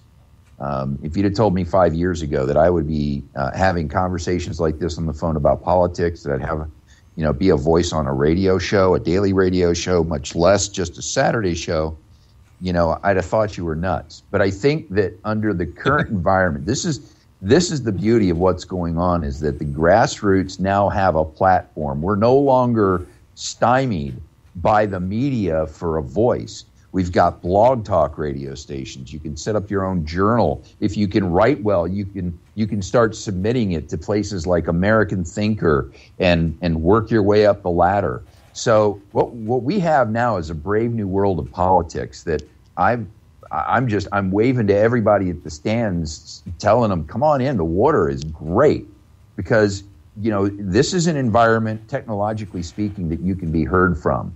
So when it comes to some of the elements of politics, what is a brokered convention, what's going to happen there, what are the circumstances that are going to be necessary to set that up, I really can't have a conversation about that because I'm still not versed in it. So, but the good news is that there's room for everybody to get involved now. There's a place for your voice, and just get out of the stands and come on in and strap on the uniform. It's great. Tomorrow night I'm going to be speaking again. Would have never guessed this. I'm going to be speaking for a brand new chapter, a conservative political chapter that's starting up on the campus of the University of California, Riverside. No way. Yeah, brand new. They got 20 people to get to come in out of the cold. Tomorrow night's the meeting, Wednesday night, and they're so excited. They think they're going to have 30 to 40 people. And guess what my topic is? I give up. Is conservatism dead in America? Oh. Well, I would say no. Well, I would say no too, but I want people who are kind of attracted to that concept, that topic, to come in. I'm hoping we get a few people from the political left to come in, and we can have, just a dandy old time dicing up what's happening right now. Yeah, and, I should send you that article we talked about, we covered, that was done in 1986 at the Heritage Foundation about 10 things that a conservative is. And I should probably send it to you. That might be some good prep work for you. I would love it. Thank you. Yes. So, so I'm sorry to, I take your question and kind of turn right with it, because I can't, I don't have an opinion on that right now. Well, I mean, that's what it is. If you don't know anything about it, then yeah, you can't really talk to it. So, and that's what honesty is all about, Don. Oh yeah. On the other hand, one of the other things we could do here, Don. I don't know. You know who Steve Jackson is? It's not coming to me. Okay. I met him through Deborah Pauly. And this guy goes out and actually has a course on the Constitution very similar to what Heritage Foundation offers. And I sat through a 3-hour course that he did once last year. And he's got a full curriculum that he does on this stuff. And he is most excellent at teaching on this stuff. I'll put you in contact with him. I do know him, now that you're saying what he does. Deborah Pauly had him speak in an event that I went to a year or two ago, and he did a little 15, 20-minute sort of advertisement about, what he teaches and a little sort of nugget about the Constitution. And I was very impressed with him. Yeah, he taught down at, I think it was at Deborah's church down in Orange or something. I think we were both at that event. Yeah, I think, I'm sitting there and I thought I saw you there. Yep. Yeah, but he would be there's an excellent source for what you're looking for. Perfect. Well, is a brokered convention discussed in the Constitution? Well, it's a political party thing, Don. So it's not in the Constitution. So there's nothing about political parties in the Constitution at all. Right. I didn't think so. So that's why when you brought up constitutional education, I wasn't sure if there was a link there to the conversation about a brokered convention or not. No, and that's all. And it varies by each party. And these parties are going to change. I already know right now the Republican Party's already changed rules from the last time they had a convention. I know that for a fact. Now, whether or not they changed some of the more controversial rules, I asked for a response and still have not received one from a member of the Rules Committee. So it's hard to say as to some of the more controversial stuff. But it's all it's what's good for the party. Yeah. And not necessarily be good for America. Yeah. But what's good for the party. Yeah. See, sometimes we have to go back. Sometimes we have to go back and look at our past history here, and remember that there was a time when you didn't have a ticket. It was like the top vote getter was president. The next in line was vice president, and that was it. There wasn't all this other stuff. So anyway, hey, we got to go to another break here. When we come back, we're going to continue our conversation here with Don Dix from Act for America. Stay with us. We'll be right back. You can catch all our archives at theconservativesyndicate.net. The Conservative Syndicate. Real conservative talk from real conservatives. Prices are for base buildings only. May not be available in some areas. Attention business owners, do you want a stimulus package that really works? Before you spend thousands of dollars more than you should on your next building project, listen to this. General Steel has a stimulus package designed to help you save as much as half the cost of conventional construction on your next building. As much as half. That's right. General Steel can save you thousands of dollars with a pre-engineered steel building designed for your business or church. How about a 50 by 100 foot building for under $30,000? So don't pay thousands more than you should without calling General Steel first and save as much as half the cost and time of conventional construction. With the projected demand for steel in Japan and China, prices may be skyrocketing. 877-927-3360. 877-927-3360. 877-927-3360. Hey folks, if you're like me, you don't place a whole lot of trust in today's media for the real truth and facts regarding the volatile world of finance and politics. When I want the real scoop on money, I go to the most trusted source I know, my good friend and colleague, Bob Cardoso. Bob is a noted expert with a PhD in international finance who airs his nationally known, globally syndicated show, Robert Cardoso Live, daily, Monday through Friday from 4 to 6 p.m. Pacific Time. With Bob, you'll get the right information at the right time from someone who knows his business and can help you make the right decision concerning yours. Again, Bob airs daily, Monday through Friday from 4 to 6 p.m. Pacific Time. Visit his website at robertcardosolive.com for information regarding stations and topics. That's robertcardosolive.com. Check Bob out. You'll be glad you did.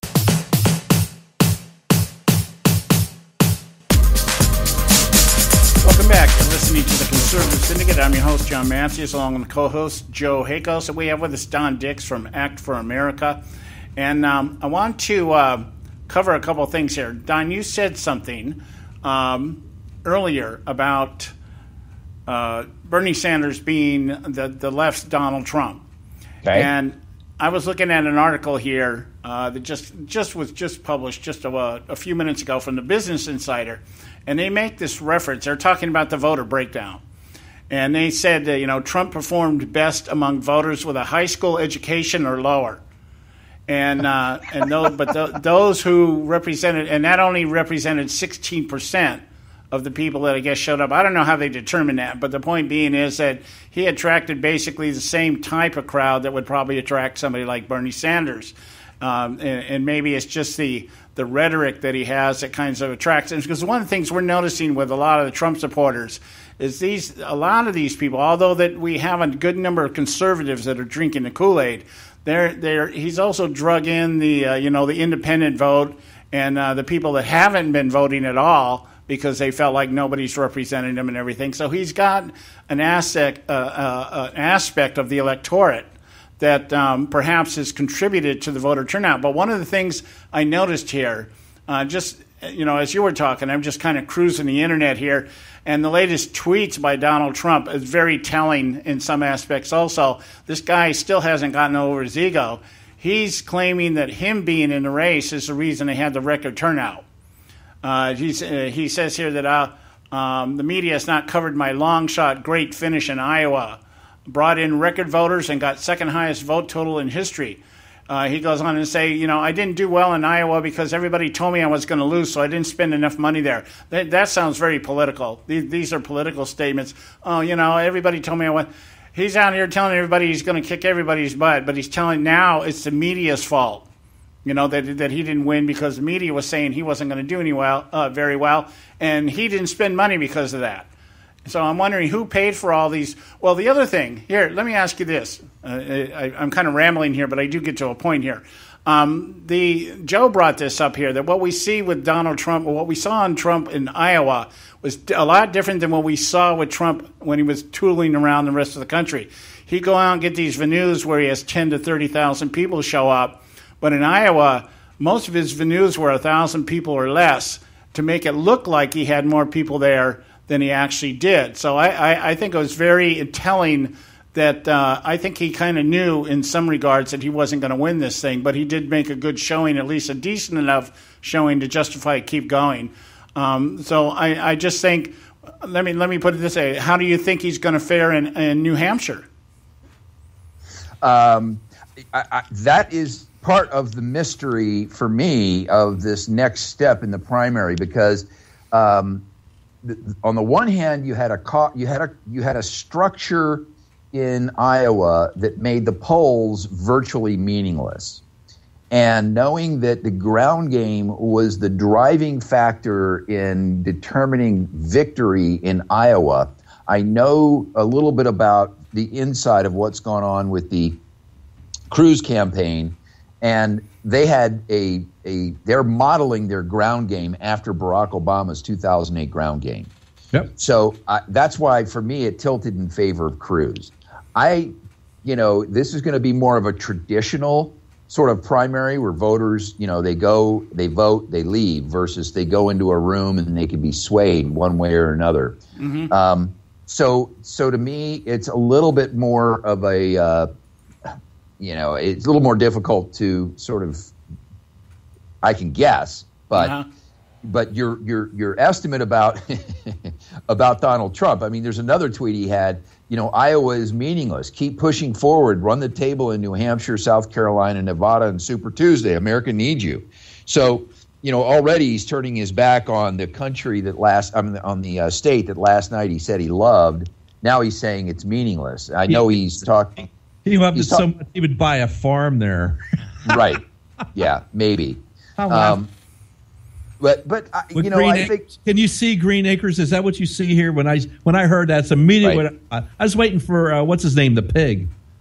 Arnold the pig. I think, quite honestly, see, here's the thing about Donald Trump that's a little unpredictable. He's a businessman. When he takes a loss, he reassesses what's happened, he recalibrates, and he fixes it.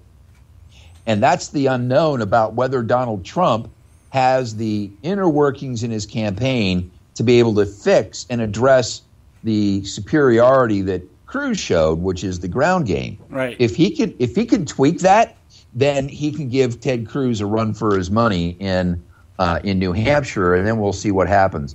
I'm kind of if I was to place a wild card bet right now, I would place a wild card bet on Donald Trump winning, because I think basically what happened in Iowa has pissed him off. So what's that? I said, you think? Yeah. Yeah. So it's pissed him off. He didn't want either to give his little speech. He wanted to get out of town as quickly as he possibly could. Yep. Yeah. He's done with that and he's moving on. So yeah. But I thought his little speech was telling. Obviously he was gracious. He said, congratulations to the Cruz campaign. Congratulations to everybody. Mike Huckabee's a great guy. Good luck to him. So he was gracious in that regard. But there, you notice both Rubio and Cruz, there was talk about the Constitution. There was talk about the grassroots. There was talk about, the stuff for aspiring to make America greater. Trump, on the other hand, in and out. Yep. Yeah. Absolutely. Got to go. You didn't do what you needed to do for me. I no longer have a need for you. Right. And gone. Yeah. Well, one of the things that I was seeing out there on social media this morning, along with all the riffraff that was going on about the coin tosses for Hillary, was the Trump people who are out there this morning talking about voter fraud. And this just shows what I've been referring to lately as the Gruber theorem, the stupidity of the American voter. not something I like talking about, but I think something is very real in today's political electoral cycle. And that is the idea that what they're floating out there is because Donald Trump had all these people show up at all his rallies that should have equated into votes.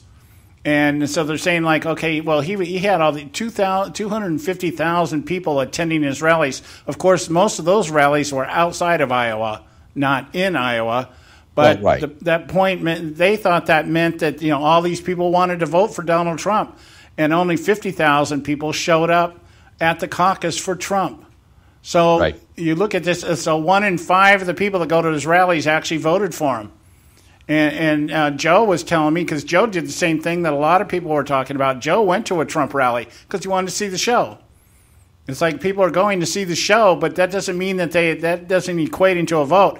And that points to the ignorance of the voter today to think that, you know, they buy into the media show that, oh, yeah, look at all these people. Look at, you know, the guy's a shoo-in and this, that, and the other. That's not really what's going on. I'm very excited about the fact that some of the things I thought were going on may not actually be going on. People may be actually making intelligent choices.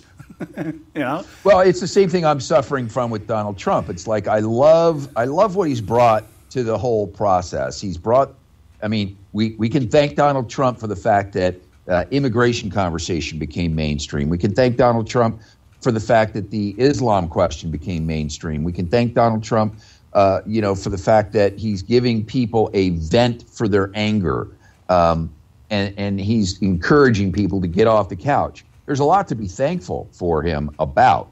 The thing that it troubles me is, you know, he's great at building things, but, you know, we do have this thing called the Constitution. And I just can't imagine, you know, somebody like Donald Trump walking into a boardroom with his cabinet and saying, I want you to do A, B, and C. He's used to people saying, yes, Mr. Trump.